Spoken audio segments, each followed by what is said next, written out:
In today's video, I'm going to teach you how to fix App Store apps not updating on iPhone. If your apps or games seem stuck and won't refresh, don't worry, follow along and we'll get them moving again with a few quick checks and settings tweaks.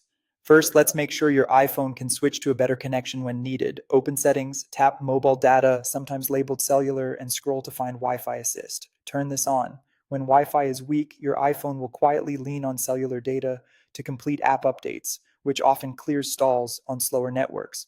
Keep in mind this may use a small amount of mobile data, so it's best for those comfortable with their data plan. While you're in settings, also make sure there aren't any restrictions blocking app updates. If you use parental controls or device management, confirm the App Store is allowed to download and update apps.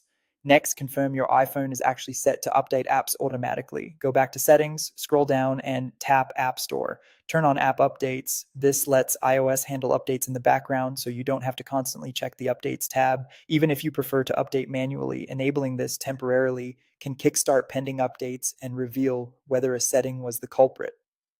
Now, check your available storage. Apps won't update if there isn't enough free space.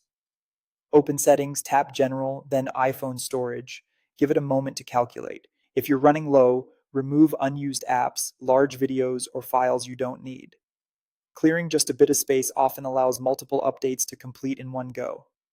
Aim to keep some headroom so future updates don't get blocked. Your iPhone performs best with a buffer of free storage. If updates still won't move, refresh your connection to the App Store. Open the App Store, tap your profile icon at the top, scroll down, and choose Sign Out. Then sign back into your Apple ID. This forces the App Store to re authenticate and can resolve issues with pending purchases, stuck downloads, or an outdated session. With those steps done, return to the App Store and try updating your apps again. Give it a moment on a solid connection, and you should see progress bars moving normally. If an app still pauses, tap it to resume and watch for any error messages. And that's it. If you found this tutorial helpful, don't forget to like the video and subscribe to the channel for more App Store tips and tutorials. Thanks for watching and happy updating.